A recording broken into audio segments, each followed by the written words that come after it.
ወዲያኛው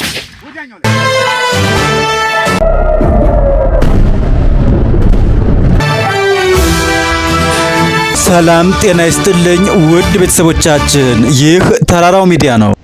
ዛሬ የካቲት 23 መላ የኢትዮጵያ ሕዝብ ጀግኖች አርበኞች በአንድነት የጣሊያን ቅኝ ገዥ ጦር አድዋ ድል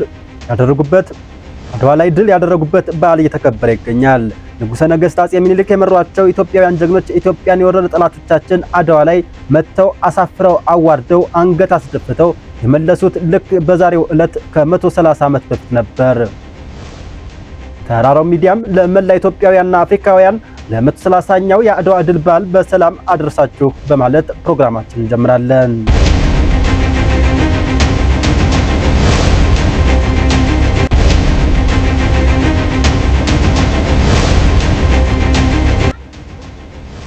ቀዳሚ ወዳደረግነው መረጃ ስናልፍ 130ኛውን የአድዋ ድል አስመልክቶም ከአፋብን የተሰጠ መግለጫ ይቀድማል።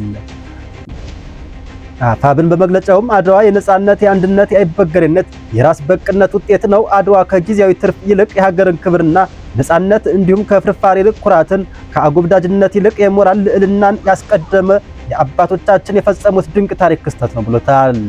አድዋ ኢትዮጵያ በዓለም መድረክ ከተከሰቱት የዓለም ስልጣኔዎች መካከል አንዱ መሆኗን ያስመሰከረ በየደረጃ የአመራር ጥበብ የጋራ በሆነ ብሔራዊ አጀንዳ ኢትዮጵያውያን በአንድነት የተሰለፉበት መድረክ ነው ብለዋል። ሀገርና ሕዝብ መውደድን አውርተው ሳይሆን ሰርተው ተነግሮላቸው ሳይሆን ተግብረውት ያሳዩት አጼ ምኒልክ እቴጌ ጣይቱና ሌሎች የዘመኑ ክስተቶች በጽናታቸው፣ በአመራር ጥበባቸው፣ ከአስተዋይነታቸውና በቆራጥነታቸው እብሪተኛ ወራሪዎችን በማሸነፍ ለአፍሪካ ኩራት የሆነ ድል የቅኝ ገዢዎችን የኃይል ሚዛን ያዛቡበት ታሪካዊ ክስተት ነው አድዋ።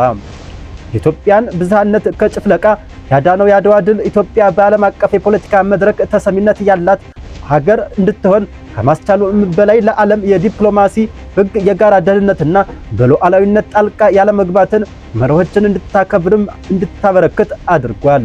የአማራ ፋኖ ብሔራዊ ንቅናቄ ለመላ ኢትዮጵያውያን እንኳን ለአድዋ ድል 130ኛ ዓመት አደረሳችሁ እያለ 130ኛው የአድዋ ድል ስናከብር ኢትዮጵያን ከነታሪኳ የሚጠላው የብልጽግና አገዛዝ በአማራ ሕዝብ ላይ የከፈተውን የዘር ማጥፋት ጦርነት በመመከትና በሌሎች ኢትዮጵያውያን ላይ የደቀነውን አደጋም ለመከላከል የሚያበቃ ተጋድሎ በማድረግ ላይ ይገኛል ብለዋል።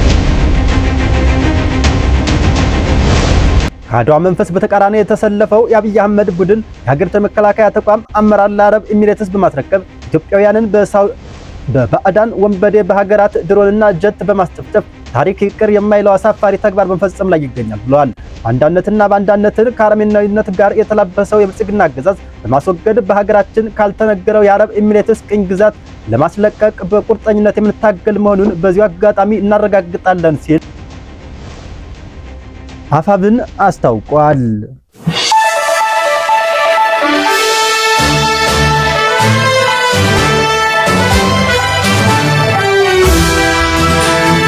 ወደ ሌላኛው መልእክታችን ስናልፍ ተወዳጁና ድምጸ መረዋው አርቲስት ቴዎድሮስ ካሳሁን የአድዋን 130ኛ ዓመት በማስመልከትም ልብ የሚሰብር መልእክት አስተላልፏል። መልእክቱንም እንደሚከተለው እናስደምጣችሁ ይሆናል። ድምጻዊ ቴዎድሮስ ካሳሁን በመልእክቱም የአክብሮት ሰላምታዬን በማስቀደም ለመላው ኢትዮጵያውያን ወገኖቻችን በሙሉ እንኳን ለታሪካዊና አንጸባራቂው የአድዋ ድል በዓል አደረሳችሁ የሚል መልእክቴን ሳስተላልፍ በታላቅ ብሔራዊ ኩራት ነው ብለዋል። የዘንድሮውን የ130ኛው የአድዋ ድል በዓል ስናከብር ከቅርብ ዓመታት ወዲህ በሀገራችን ባለው የፖለቲካ አለመረጋጋት ሳቢያ በተለያዩ የሀገራችን ክፍሎች እስካሁኗ ሰዓት ድረስ በማንነታቸው ብቻ ተለይተው እጅግ ኢሰብአዊ በሆነ መንገድ በአሰቃቂ ሁኔታ በግፍ እየተገደሉ ያሉ እንዲሁም የአካልና የስነ ልቦና ጉዳት የሚደርስባቸው ብሎም ከቤት ንብረታቸው ከቀያቸው የሚፈናቀሉ ንጹሃን ወገኖቻችንን በሊና ጾነት እያሰብን እናም ለዚህም እየተባባሰ ለመጣው ትኩረት ለተነፈገው ማህበራዊና ሀገራዊ ቀውስ መንስኤው ሀገራችን ኢትዮጵያ ላለፉት ቀላል ለማይባሉ ዓመታት ቁልቁል ሰብቆ የያዛት የዘር ፖለቲካ መሆኑን አጽንኦት በመስጠት ከመቼውም ጊዜ በላይ መላው ኢትዮጵያውያን ዘር፣ ሃይማኖት ሳንለይ በአንድነት በመቆም ለጋራ ህልውናችን ስጋት የሆነውን ጎሳን መሰረት ያደረገ ስርዓት ለአንድና ለመጨረሻ ጊዜ በቃ ልንለው የሚገባ መሆኑን በጥብቅ በማሳሰብ ጭምር ነው ብለዋል። አርቲስት ቴዎድሮስ ካሳሁን በመጨረሻም ፍትህ በግፍ እየሞቱ ላሉና ትኩረት ለተነፈጉ ንጹሃን ወገኖቻችን ሲል መልእክቱንም ቋጭቷል።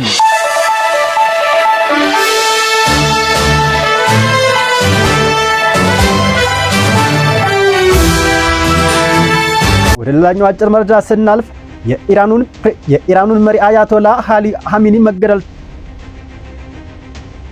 ተከትሎም መካከለኛው ምስራቅ ከፍተኛ ውጥረት ላይ ይገኛል። ከውጥረትም አልፎ ወታደራዊ ዘመቻዎች የተጀመሩ ሲሆን በኢራን በኩል የኢራኑን መሪንና 48 ከፍተኛ ወታደራዊ አመራሮች መገደላቸው ይታወቃል። ይህ በእንዲህ እንዳለ ጦርነቱ አንድ ወር ሊቆይ ይችላል ሲሉ የአሜሪካው ፕሬዝዳንት ዶናልድ ትራምፕ ለዴይሊ ሜል ተናግረዋል። የአሜሪካው ፕሬዝዳንት ዶናልድ ትራምፕ አሜሪካ እስራኤል ኢራንን ጦርነት ለ4 ሳምንት ሊቆይ ይችላል፣ ነገር ግን የኢራኑ መሪ መወገዳቸውን ተከትሎም ከቀሪዎቹ ፕሬዝዳንቶች ጋር ለመነጋገር ዝግጁ ነን፣ ይህን ካደረጉ ግን አሁንም ጦርነቱ ሊቆም ይችላል ሲሉም ተደምጠዋል። መቼ ሊደረግ ይችላል ድርድሩ የሚለውን ተጠይቀውም ምላሽ ከመስጠት ተቆጥበዋል። በእንዲህ እንዳለ እስራኤል በተለይ ከትላንት ምሽት ጀምሮ በከፍተኛ ሁኔታ በኢራን ሚሳኤሎች እየተመታች ሲሆን የእስራኤል የአየር መቃወሚያዎችም የኢራንን ሚሳኤል ማክሸፍ ተስኗቸው ኢላማቸውን እየመቱ እንደሚገኝ ታውቋል። ኢራን በአሜሪካ የጦር ቤዞች ላይም ማጥቃቷን አጠናክራ ቀጥላለች። በእንዲህ እንዳለ እስራኤል በሄዝቦላህ ከሊባኖስ ለተተኮሱ ሮኬቶች የሌዘር የአየር መከላከያ ስርዓቷን ለመጀመሪያ ጊዜ በስራ ላይ አውላለች። ሌዘር ድሮም ወይም ኢታን የተሰኘው የሌዘር መከላከያ ዘዴ ከሊባኖስ የተተኮሱ ሮኬቶችን በተሰካ ሁኔታ ማክሽፏል። ይህ በመከላከያ ዘርፍ አዲስ ምዕራፍ ተብሎ ተገልጿል። ሌዘር ድሮም እስራኤል በቅርቡ ይፋ ያደረገችው የአየር መከላከያ ሲሆን በአደገኛ ጨረር ከጠላት የተተኮሰ ሮኬት ወይም ሚሳኤል ከጥቅም ውጭ የሚያደርግ የአየር መከላከያ መሆኑም ይታወቃል።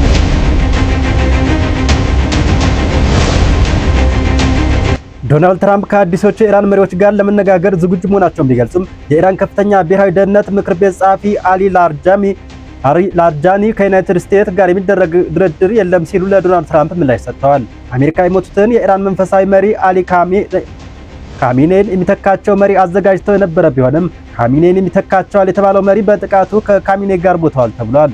ይህ ሁኔታ ፕሬዝዳንት ትራምፕ እንዳልጠበቁትና እንደተበሳጩ አንድ የዶናልድ ትራምፕ የቅርብ ሰው ተናግረዋል። ኢራን በበኩሏም በግዙፍ የሳውዲ አረቢያ አራምኮ ራስ ታኑራ የነዳጅ ማጣሪያ ላይ በድሮን ጥቃት ያደረሰች ሲሆን ይህን ተከትሎ ሳውዲ አረቢያ የራስ ታኑራ የነዳጅ ማጣሪያን ዘግታለች። ዋሽንግተን ፖስት እንደዘገበው የሳውዲ አረቢያ አልጋ ወራሽ መሐመድ ቢን ሳልማን ከትላንት በስቲያ ለአሜሪካው ፕሬዝዳንት ዶናልድ ትራምፕ በግል ደውለው ኢራንን እንዲያጠቁ በግልጽ መናገራቸው ተገልጿል። ይህ የሳውዲ አረቢያ እርምጃም ኢራንን በእጅጉ አስቆጥቷል።